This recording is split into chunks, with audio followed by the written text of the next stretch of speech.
Bonjour l'après-midi, Balandillon sur l'Étoile Lune TV. Grande est ma joie de vous retrouver encore une fois aujourd'hui sur Décryptage politique et bien sûr pour vous parler politique.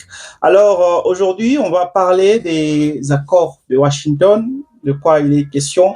On a posé une question simple à Donald Trump de savoir qu'est-ce qui va se passer. Maintenant qu'il a sanctionné les Rwandais, est-ce qu'il espère que le Rwanda va arrêter la guerre à l'est du pays? Le Rwanda va arrêter d'attaquer le Congo? Est-ce que les troupes rwandaises vont se retirer de la République démocratique du Congo? Il a répondu et sa réponse, je vais vous la passer aujourd'hui. À part ça, je vais vous parler de Erik Prince. Pour ceux-là qui ne savent pas, Erik Prince, c'est ce mercenaire américain qui est proche de Donald Trump. C'est lui qui gère, qui contrôle les minéraux congolais. Quand est-ce qu'il a commencé son aventure en RDC? On le connaît peut-être depuis l'année passée, mais c'est depuis 2023 que Erik Prince était déjà en relation avec Félix Tshisekedi. Il y a des accords qui ont été signés que tout le monde ne connaît pas. Il y a deux accords que je vais vous citer dans ce numéro de décryptage politique. Il y a un accord qui n'a pas jusque-là été révélé, qui était signé fin 2024 entre Félix Tshisekedi et Erik Prince. Alors, de quoi il est question? Je vais vous parler de ça aujourd'hui. Mais en entendant cela, je tiens à informer l'opinion publique que les accords ont été finalement soumis au Parlement par la première ministre, Madame Judith Suminwa, c'était la semaine dernière qu'elle a soumis les deux accords, les accords signés entre la RDC et le Rwanda et les accords qui ont été signés entre la RDC et Washington. Donc, bien sûr, après avoir signé ces accords, selon la Constitution, ces accords internationaux doivent être soumis au Parlement pour ratification. Donc, les parlementaires doivent maintenant examiner ces accords et puis ratifier cela pour que cela soit officiel. Alors, nous attendons jusque-là la réponse de l'autre côté du Parlement, si cela va être ratifié, mais je pense que c'est quelque chose qui est déjà fait. Donc, les parlementaires n'auront pas d'autre choix que d'approuver cela, parce que ça a déjà été fait. J'aurais souhaité que cela vraiment soit examiné avant même que cela puisse être signé par les parlementaires. En tout cas, cela allait être une bonne chose, mais cela a été déjà signé, donc je ne vois pas ce que cela peut changer. C'est juste pour essayer de respecter le protocole pour que la Constitution soit respectée. Les examens, les parlementaires doivent examiner ces accords internationaux afin de ratifier cela. Alors, je vous passe une vidéo de Donald Trump, la vidéo que je vous ai promise de Donald Trump. Donald Trump, il a dit quelque chose que je voulais partager avec vous. Alors, on le suit, c'est en anglais quand même. Hit them harder than virtually any country in history has been hit. And we're not finished. Mr.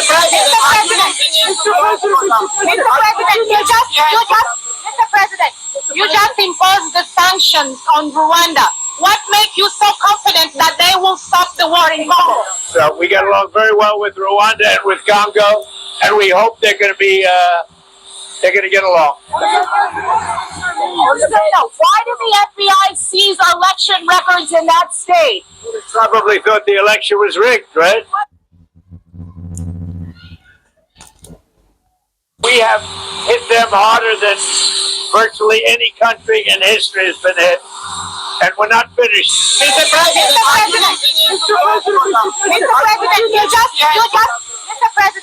you just imposed the sanctions on Rwanda.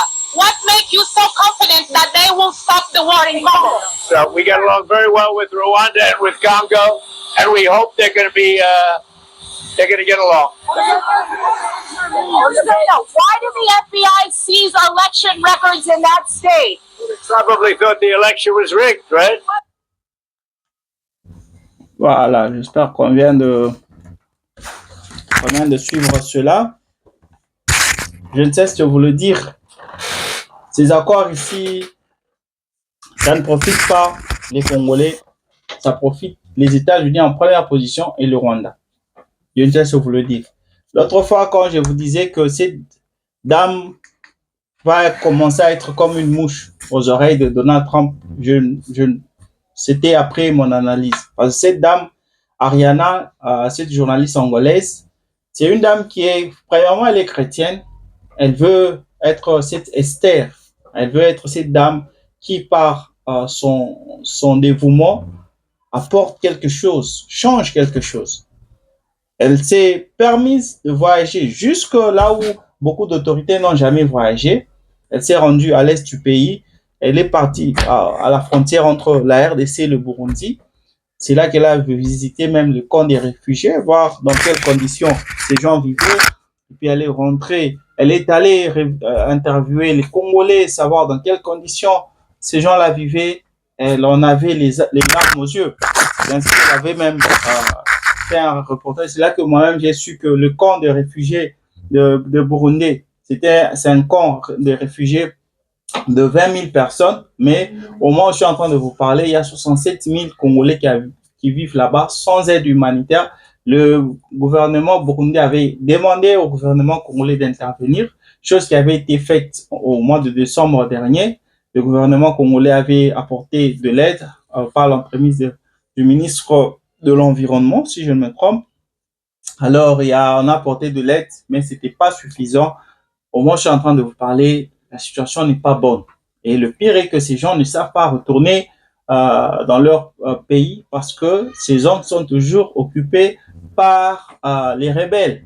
Du moins, pour ceux-là qui étaient à Uvira, ils peuvent quand même, depuis la réouverture de la frontière entre la RDC et le Burundi, quand même, il y a des réfugiés qui commencent à retourner au pays, ce qui est une bonne chose. Mais que dire de ceux-là qui sont en Tanzanie? En tout cas, la situation n'est pas bonne. Alors, on a posé une question simple à Donald Trump. Vous avez donné des sanctions. Qu'est-ce qui vous fait croire que maintenant là, les choses vont changer? Le Rwanda va respecter les accords. Sa réponse a été vraiment une réponse qui n'a pas changé, selon moi. Il a dit que je fais confiance, parce que c'est la même chose qu'il avait dit au début, le premier jour même de la signature des principes, quand il était au milieu des ministres des Affaires étrangères congolaises et rwandaises. On lui avait posé la question, qu'est-ce qui vous rassure que ces gens-là vont respecter les accords? Il était clair, je fais confiance en ces gens ici, ce sont des gens bien, ils vont tout faire pour faire respecter ces accords. C'est ce qu'il a répondu à ces dames. Il a dit que je travaille ensemble avec le Rwanda et le Congo et je sais que ces gens-là vont tout faire pour terminer la guerre. Ils vont s'entendre, ces gens-là vont s'entendre. Donc, il renvoie la balle dans les deux camps, encore une fois, pour que la RDC et le Rwanda puissent s'entendre, parce qu'il ne veut pas trahir l'un et laisser l'autre. Il travaille avec les deux pays ensemble. Alors, de l'autre côté, c'est nous qui sommes en train d'en pâtir, parce que l'accord a été signé, c'est l'accord minéré, échange minéré contre sécurité. Nous, de notre part, il est en train de signer, de récupérer déjà les minéraux congolais. Il est en train déjà de bâtir sa chaîne d'approvisionnement des minéraux, mais c'est nous qui jusque-là sommes en train de ne rien récolter de ces accords-là. Parce que sur le plan effectif, la guerre est toujours là, l'ennemi est toujours sur nos sols et l'ennemi veut rester là et n'a pas l'intention de quitter. Je reviens toujours sur ces accords. Pourquoi je dis que c'est nous qui sommes les perdants? Il y a une résolution qui a été votée depuis février 2025, l'année passée, la résolution 2773. Cette résolution a été votée par l'ONU. Vous allez vous rappeler, c'était avant même les accords. Cette résolution stipulait que le Rwanda doit cesser de soutenir le M23 et le Rwanda doit se retirer de la RDC. C'est ce qui était, c'était cette résolution-là. Mais il s'est fait que cette résolution n'avait même pas été mentionnée dans les accords de Washington. Aujourd'hui, le Rwanda se base uniquement sur les accords qui étaient signés à Washington, stipulant que la RDC doit d'abord neutraliser les FDLR avant que le Rwanda puisse retirer ses troupes. Au moment où la résolution 2773 qui était signée, elle disait que le Rwanda doit retirer ses troupes. Il n'y avait pas question de la RDC, on n'avait pas mentionné la RDC qui devrait neutraliser d'abord les FDLR. C'était pas une condition sine qua non. Le Rwanda maintenant se base uniquement sur les accords de Washington en oubliant la résolution 2773. Et que fait les États-Unis par rapport à ça? Parce que là, il n'y a pas respect de cette résolution. Que font les États-Unis par rapport à ça? Rien pour le moment. Et dans tout ça, encore une fois, c'est nous qui sommes les perdants. Je reviens maintenant sur Eric Prince, parce que je vous ai dit que je vais vous parler d'Eric Prince. Eric Prince, c'est un mercenaire, comme je l'ai dit en début d'émission. C'est un mercenaire qui est proche de Donald Trump. C'est lui qui aujourd'hui dirige les minéraux congolais, qui contrôle les minéraux congolais. Cet homme, il est tellement puissant, c'est un businessman, il est très riche. Alors, où a commencé son histoire avec la RDC? Ça n'a pas commencé l'année passée, quand il a été nominé à la tête du contrôle de minéraux congolais. L'histoire a commencé en 2023. En 2023, vous allez vous rappeler, il y avait eu intrusion des M23 depuis 2021. Alors, le président Félix Tshisekedi avait besoin de sociétés minières, des sociétés militaires privées qui pouvaient travailler en partenariat avec les FARDC pour combattre les M23. Alors, il était tombé sur ce nom-là, Eric Prince. Alors, Eric Prince qui collaborait déjà avec les Émirats Arabes Unis.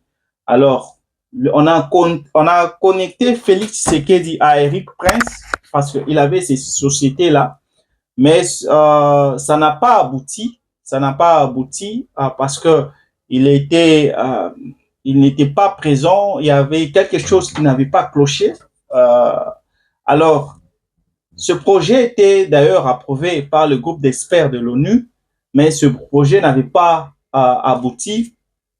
On a laissé la place à d'autres sociétés militaires privées qui ont été là à aider le président de la République jusqu'à ce que Goma et Bukavu sont tombés. Ces sociétés-là travaillaient ensemble avec les FARDC. Mais je reviens sur Eric Prince. Eric Prince, en 2023, bien qu'il n'avait pas, ces sociétés n'étaient pas choisies pour aider Félix Tshisekedi, il avait du moins gardé le numéro de Félix Tshisekedi. Alors, les deux personnalités s'étaient rencontrées en 2024, Eric Prince et Félix Tshisekedi. Après s'être rencontrés en 2024, vers fin 2024, le président Eric Prince est allé signer des accords avec le ministre des Finances. Alors, ces deux accords portent sur deux volets. Le premier volet, c'est la collecte des taxes minières. Et le deuxième volet, c'est, il est plus discret. Il porte sur la coopération dans les secteurs sécuritaires, ce qui regroupe un ensemble de choses qui sont assez floues. Alors, le deuxième volet, jusque-là, on ne le sait pas. Parce que si Eric Prince a signé des accords sécuritaires entre la RDC et ses compagnies, alors on se pose la question sur ce qui a été réellement signé.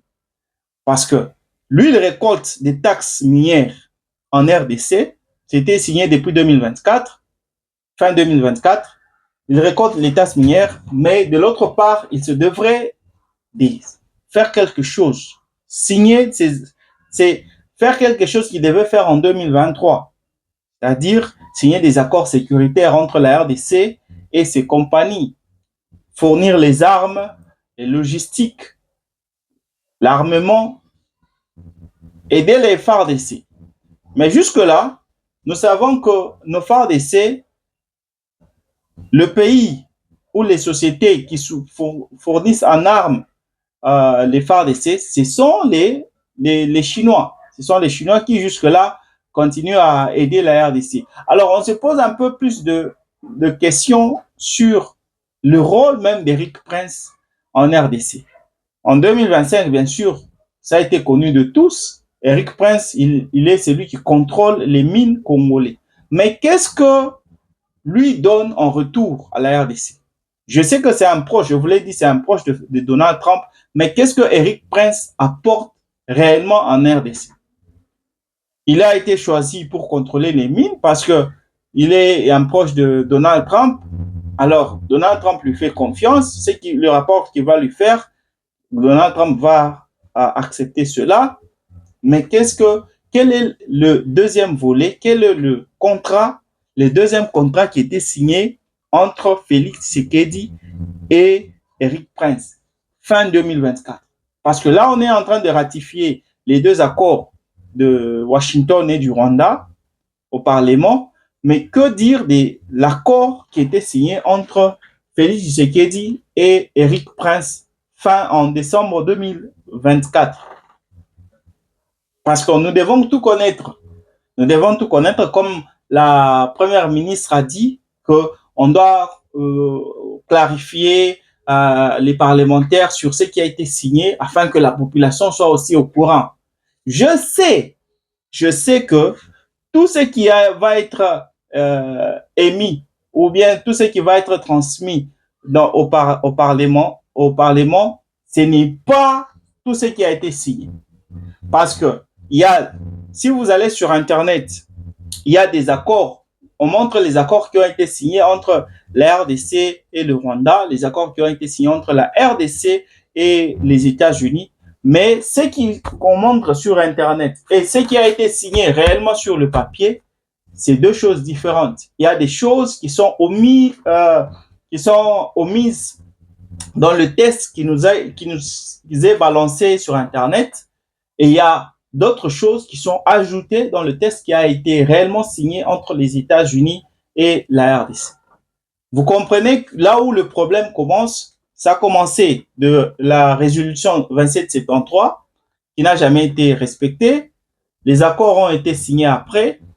Jusque-là, ce n'est pas nous qui profitons, c'est l'ennemi qui continue à profiter de nos minéraux et c'est nous qui sommes en train de perdre. Et de l'autre part, on signe des accords sans chercher d'abord à ce que le gouvernement congolais, les parlementaires soient informés d'avance. On signe des accords, après on vient informer les parlementaires et tout ce qu'on montre n'est pas ce qui a été signé parce qu'il y a des choses qui sont cachées. Un peu comme je viens de vous dire, l'accord qui a été signé en 2024 entre Eric Prince et Félix Tshisekedi. Que dit cet accord? Cet accord-là dit quoi? L'accord qui a été signé entre Félix Tshisekedi et Eric Prince fin 2024. Quel est le rôle d'Eric Prince en RDC? À part, bien sûr, récolter les taxes minières et avoir le contrôle sur les minéraux congolais. Quel est ce secret? Quel est cet accord qui était signé entre Félix Tshisekedi et Eric Prince? Mesdames et messieurs, en tout cas, je viens de terminer ce numéro de décryptage politique. Je vous prie vraiment de nous suivre partout. Suivez-nous sur Instagram, suivez-nous sur TikTok, suivez-nous sur Facebook, suivez-nous bien sûr sur YouTube pour ne rien rater. Il y a des informations qu'on ne vous passe que sur TikTok. Il y a des informations qu'on ne vous passe que sur Instagram, sur Facebook. En tout cas, si vous voulez être informé de tout et de rien, abonnez-vous sur toutes nos plateformes pour ne rien rater. Moi, je suis votre humble serviteur Francis. Ce que je dis ne vient que de moi, c'est juste mon analyse. Si vous voulez, venez partager avec moi. Écrivez-moi sur WhatsApp. Ça, c'est mon numéro, le deuxième numéro. Écrivez-moi. Si vous voulez débattre, j'aime parler avec les intellectuels, pas ceux-là qui injurient, en tout cas. Débattons ensemble pour qu'on sache ce qu'on peut améliorer. Si j'ai raison ou si vous avez raison, je peux toutefois apprendre de vous. Mais en tout cas, soyons véridiques dans ce qu'on fait pour ne pas tromper l'opinion publique. Injurer n'aide pas, mais quand vous avez des arguments constructifs, ça va aider. Mesdames et messieurs, on se retrouve demain avec la même force, la même énergie. Bye.